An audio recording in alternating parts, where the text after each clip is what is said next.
Ano gusto mo? Doon ako sa mall magalit? Yun ba yung gusto mo? Na doon ka mapahiya sa harap ng maraming tao? Buti nga hindi ko ginawa sa'yo yun eh. Alam mo, kung hindi mo kayang ibigay lahat ng gusto ko dyan, mabuti pa, maghiwalay na lang tayo.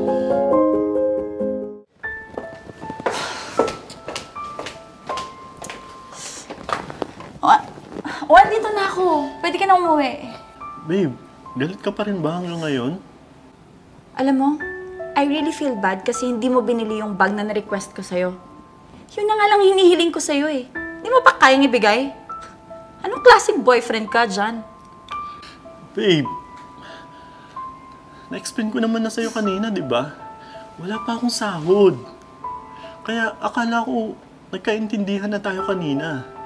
Ba't ngayon parang galit ka? Anong gusto mo? Doon ako sa mall magalit? Yun ba yung gusto mo? Na doon ka mapahiya sa harap ng maraming tao? Buti nga hindi ko ginawa sa'yo yun eh. Alam mo, kung hindi mo kayang ibigay lahat ng gusto ko dyan, mabuti pa, maghiwalay na lang tayo. Babe, huwag naman ganyan. Alam mo naman na ginagawa ko lahat ng makakaya ko para maibigay yung gusto mo, di ba? Nagkataon lang talaga nagipit ako ngayon. Sige na, umalis ka na. Gusto ko nang magpahinga. Hey.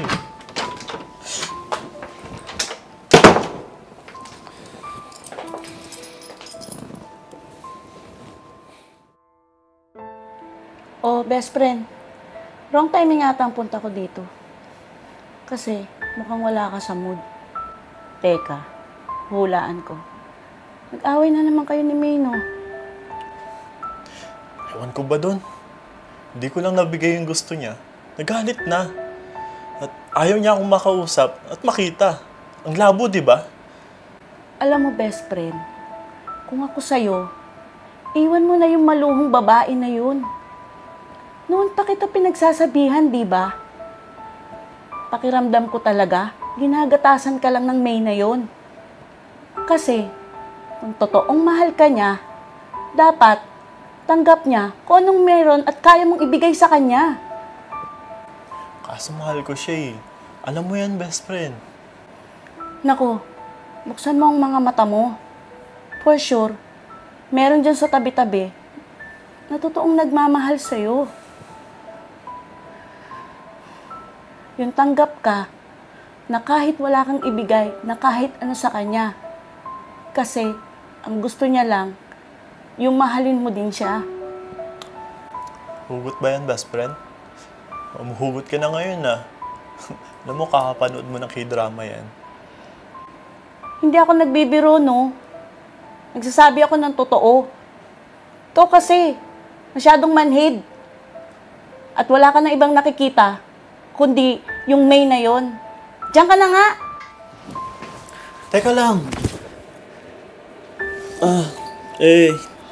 Bakit ka nga pala napunta dito sa bahay? Ano sasabihin mo? Nagbago na isip ko. Aayain sana kitang dumayo kina Tomat Chris para uminom. Pero mukhang wala ka sa mood. Kaya next time na lang. Sige na, aalis na ako. Babalik na lang ako kapag nauntog ka na. Kapag nasa good mood ka na.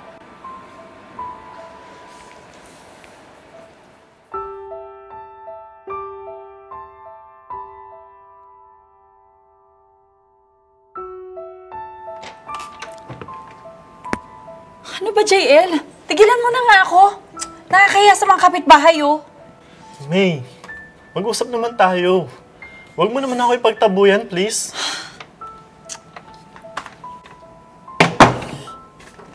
Ano bang dapat nating pag-usapan dyan? Di ba nga, hindi mo kayang ibigay ang mga gusto ko? Kaya tama na. Tigilan mo na ako. Pero May, mahal kita.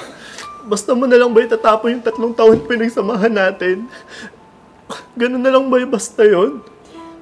Well, ganun na nga. Kasi wala kang silbi. JL, huwag mo na siyang habulin at ipagpilitan ng sarili mo. Maawa ka naman sa sarili mo. Narinig mo sinabi niya?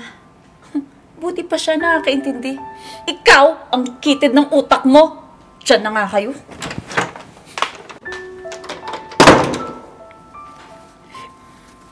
Tama na, best friend. Nandito naman ako eh. Alam mo yan.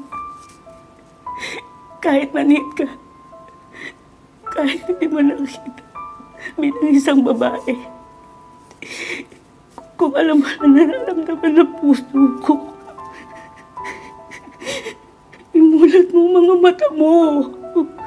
Dahil ako'y totoong nagmamahal sa'yo. Higit pa sa isang kaibigan. Anong ibig mong sabihin? Oo. Ganito ako. Kilos lalaki. Astig bumorma. Pero pusong babae pa rin ako.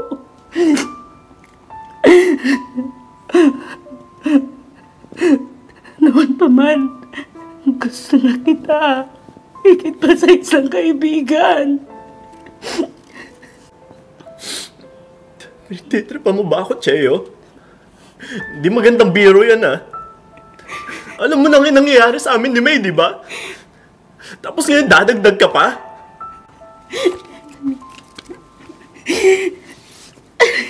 Tingnan mo ako sa mga mata, JL. Hindi ako nagbibiro. Tingin mo ba nagbibiro ako? Mahal kita. Noon ko pa ito nararamdaman.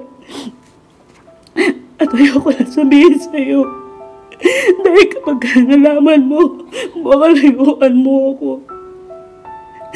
Pero kung mangyayari yun, napaghandaan ko na. Kaya okay lang.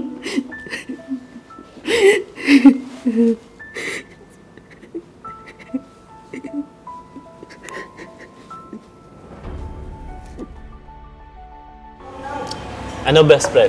Nagustuhan mo ba yung surprise ko para sa'yo? Oo, best friend. Hindi lang yung best friend. Ito pa, oh. May surprise pa ako para sa'yo. Salamat, best friend. Nag-abala ka pa. Wala. Alam mo namang, presensya mo lang, sapat na sa akin. Alam mo, JL, pinasaya mo ko ngayong gabi. Ako din, Cheo. Salamat. Dahil nariyan ka palagi sa tabi ko. Tama ka na imulat ko lang talaga ang aking mga mata para makita ko yung mga taong totoong nagmamahal para sa akin. Ito kasi, masyado kang mahina. Tara na nga, order na tayo. Gutom na ako. Oo, tama ka. Ako din eh. Gutom na rin ako. Alam mo, Cheo, gusto na rin kita at tanggap kita. Kahit ganyan ka pa. Agad-agad? Baka napipilitan ka lang. Bakit? Ayaw mo ba? Wala akong sinabi. Tawagin mo na nga yung waiter. Para makakain na tayo. Sige. Saan ba yun?